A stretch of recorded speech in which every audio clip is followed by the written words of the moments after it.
Yeah, welcome to Vital Tutorial. In today's lecture, we are going to look at chain rule we are going to look at differentiation. We are going to look at chain rule under differentiation. We are still going to look at product rule, quotient rule. But today we'll be starting with chain rule. Sorry for keeping you guys waiting all this while. So let's go. Today we'll be looking at this differentiate the following. Solving these three questions. Now, the first thing I'm going to be, if we say chain rule, it means dy over ds du over ds times, let's say dy over du, something like this. So this is what we call chain rule. This is what we call chain rule. So, but don't worry, you don't need to memorize that. You don't need to memorize that. Let's start. Solution. Let's start with number one. Number one is let's say we should differentiate ax squared plus 3 all to the power of what? 3. The first thing we are going to do is we are going to equate all these things to be equals to y. So if we say y is equals to ax squared plus b all to the power of 3. Now let's start with chain rule. The first thing we are going to do is we are going to say let u equals to ax squared plus b. So, and if u is equals to ax squared plus b, then it means that my y will be equals to, you have already said let u be equals to all this. It means y will be equals to u to the power of what? 3. Do you understand? So now, the next thing you are going to do is you are going to differentiate u in respect to s. And you are going to differentiate y in respect to u. Do you get that? So let's do that now. We are going to differentiate u in respect to s. So it means u over the s, which is equals to, now if we are differentiating this, we are going to have what? We are going to have 2as. I don't know, maybe you still remember this from if we have y to be equals to s to the power of n, then the y over the s will be equals to ns to the power of n minus 1. It means if we have n to the power of 3, s to the power of 3, the y the s is what? We just use n times the coefficient of s here is n. So 3 times 1 here is going to give us 3s. Then we subtract 1, have it? So minus 1, so it's going to give us 3s squared. So for this one, we are going to have the constant here is what? A. So a is there. So then you differentiate your s squared. You are going to have 2as. You follow the same procedure here. So now we are going to have, but if we differentiate this constant b standing alone, is going to be what? 0. So now we are going to differentiate y in respect to u. We are differentiating this. We are going to differentiate this just as this. No, s to the power of n is ns to the power of n minus 1.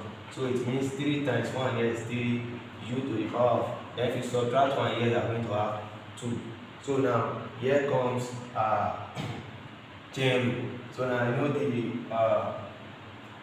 the major thing we want to do here is to find the y ds, is to differentiate y in respect to s. So now we cannot say the y over the s now is equals to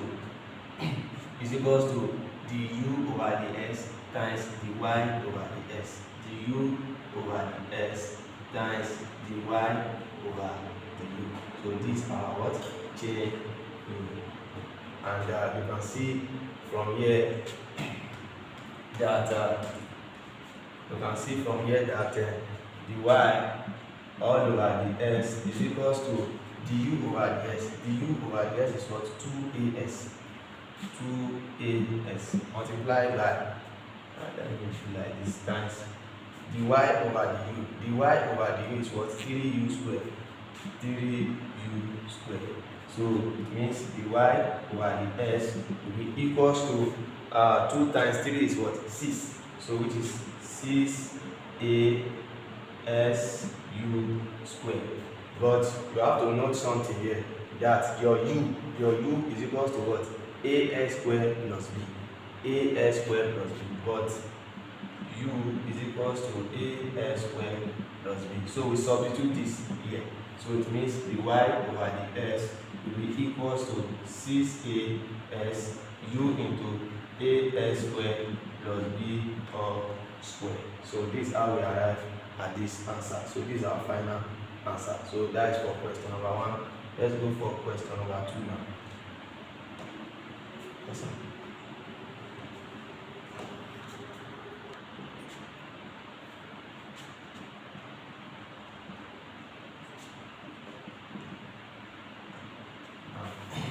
This is y is equals to square root of a s squared plus b all to the power of 3. It's quite different from this because it's having square root. So it's just the same procedure. Say let u is equals to a s squared plus b. So if u is equals to a s squared plus b, it means that my y will be equals to the square root of u to the power of 3. Do you understand? So now we are going to differentiate u in respect to what? S. That is the next step now.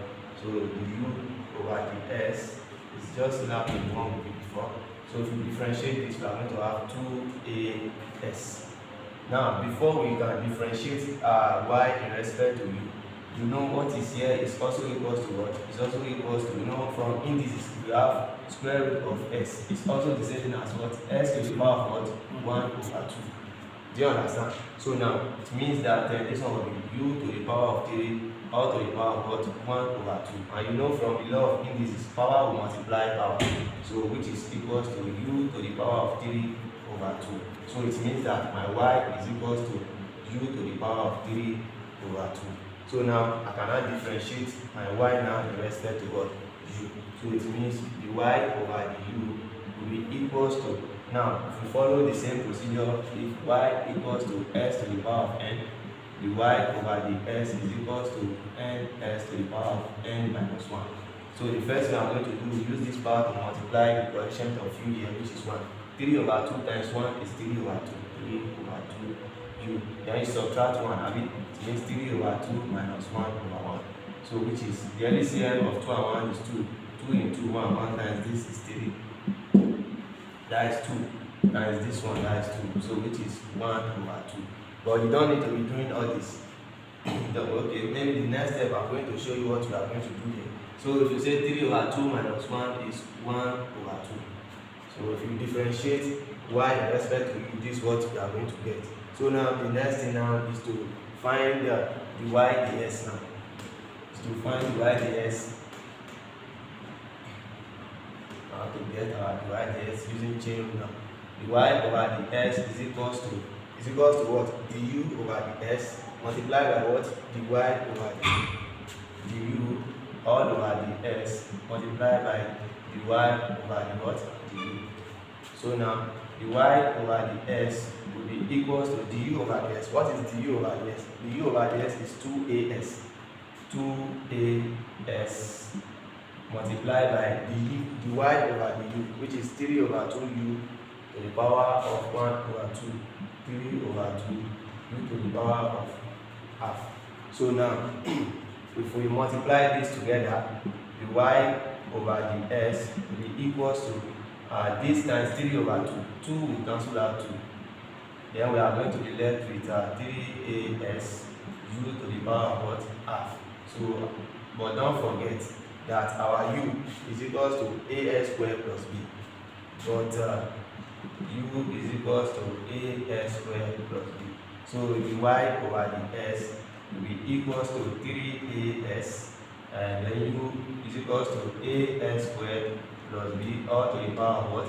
Half. You can leave your answer like this, is correct, but you can also say the y over the s is equals to 3as, since you know from indices that square root of s is equals to s to the power of half. It means s to the power of half is equals to square root of what?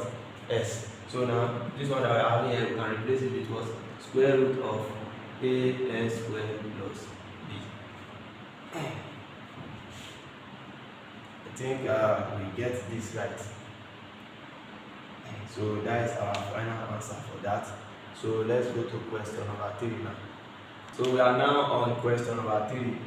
Same step, let u equals to s minus 3.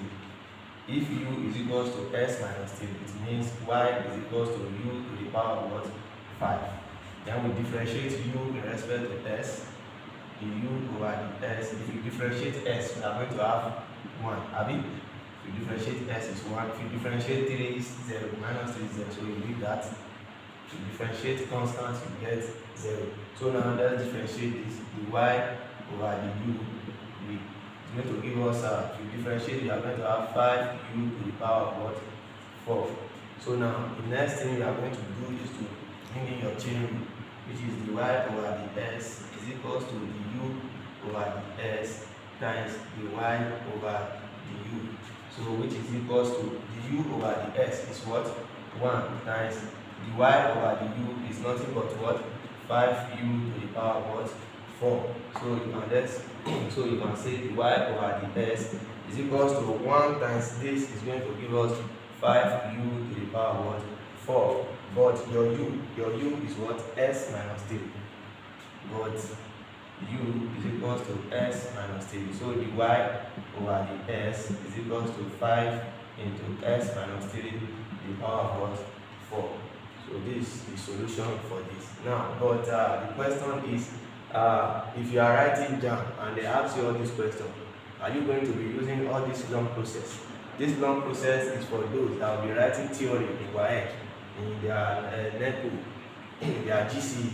But for you that is preparing for JAM, you cannot be doing all this. So it's better we explain the shortcut to all this for us. Okay, let me start with question number 1. The real meaning of chain rule. Once you understand that, you will see that it's very interesting. So let's start with number 1. Y equals to ax squared plus b to the power of 3. Now, this is what chain rule is saying.